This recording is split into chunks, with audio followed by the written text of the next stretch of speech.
This program has highlighted a North Carolina restriction on healthcare called the Certificate of Need. Our next guest offers some first-hand perspective on the Certificate of Need process. He is Dr. Jay Singleton, an ophthalmologist and owner of Singleton Vision Center in New Bern. Thanks for joining us. You're welcome. So, Certificate of Need, first of all, remind us if a healthcare provider like you wants to expand a facility, sometimes add some major medical equipment or do some other things, you might need to get a Certificate of Need. How does that work?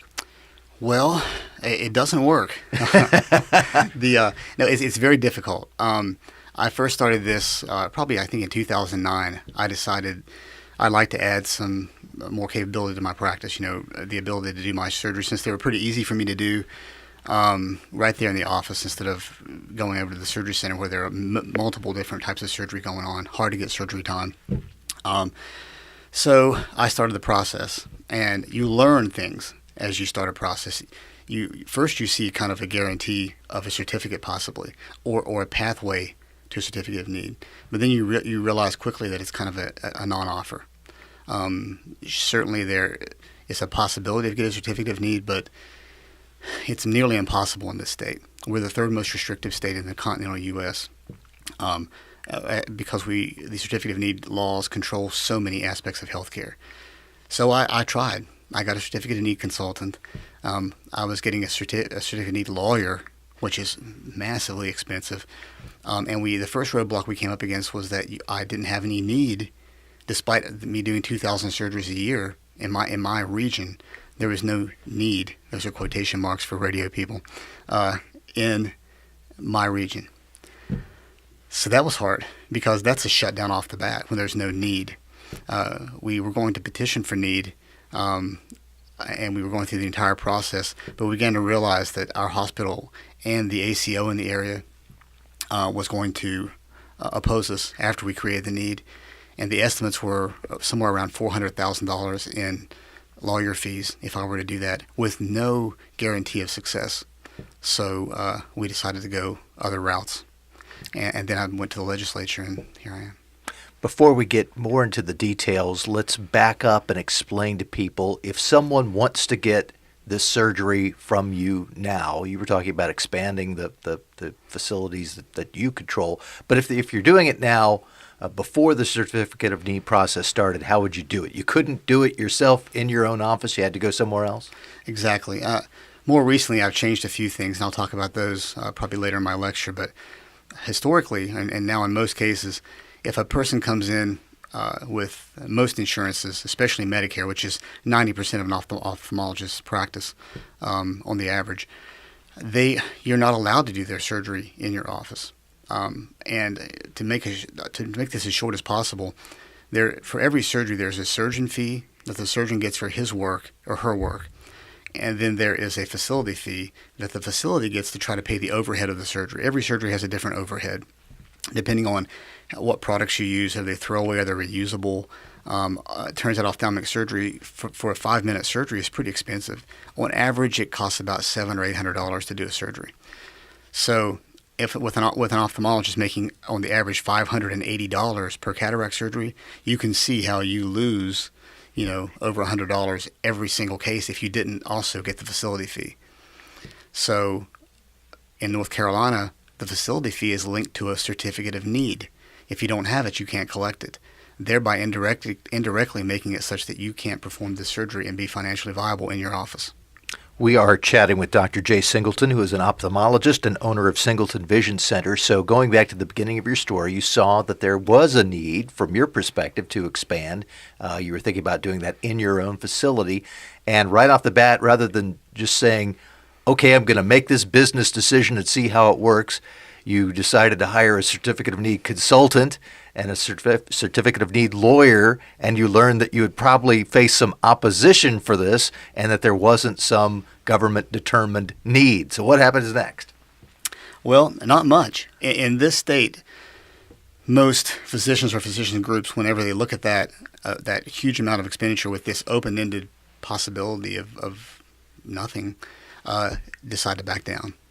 And once you back down, you've effectively all of your attempts have been stifled before you even start. Yeah, but you said that you, rather than just stepping away and saying, okay, I'm going to give up, went to the General Assembly.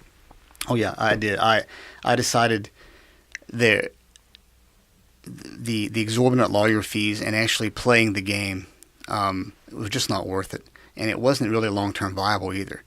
And I also didn't want to be one of the guys who climbed to the top and then kicked the ladder down, for other people. I wanted to make sure that that was at least something that an ophthalmologist or a surgeon could do if they wanted to, or an orthopedic surgeon could do if they wanted to. It doesn't mean that you have to.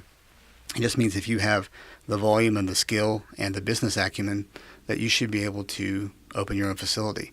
So I began talking to the legislature.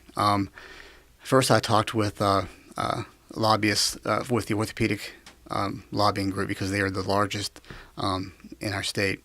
And I gave money to different folks who were supportive of me and my cause. And I came up and talked to many, many different representatives in the House and the Senate, mostly just to educate them. Because, at the beginning of the session, they have 15, 16 items that are on their list as things they need to look into. And any one of those they could be a specialist in, or maybe not. And so, not to be condescending, but maybe they didn't know enough about certificate of need. It seems so black and white to me that I thought that could be the only reason why you wouldn't vote for this monopolistic abolishment of this monopolistic law. You must not understand.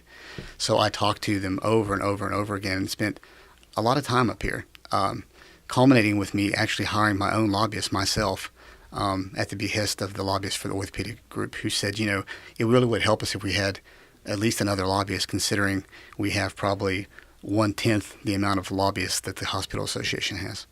And the Hospital Association has been fighting any changes in certificate of need laws consistently. Anything. I don't even think that they really care that much about letting go of ophthalmology. It's just that it's the slippery slope argument that then everything else could fall. And you have to realize this is not just wishful thinking or any assumptions on our part. 15 states have already left the CON laws behind, and they're doing fine.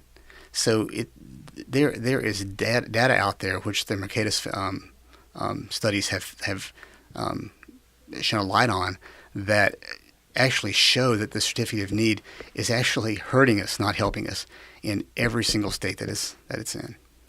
In the brief amount of time that we have remaining, basically what you're asking the General Assembly to do is allow you, other ophthalmologists and other doctors, just to practice your trade, make these expansions as you decide, and not put barriers in place that would stop you from doing it. Yeah, we're asking the legislature not to pick the winners and the losers,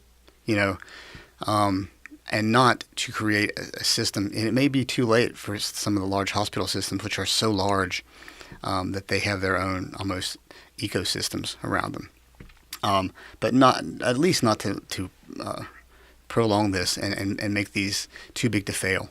We need to restore the balance in healthcare, where physicians make these decisions. Administrators do their best to make them happen and make sure the hospitals are safe. And to get back to really what we consider a nonprofit organization, help their communities, help the people around them, and not look for these huge paychecks.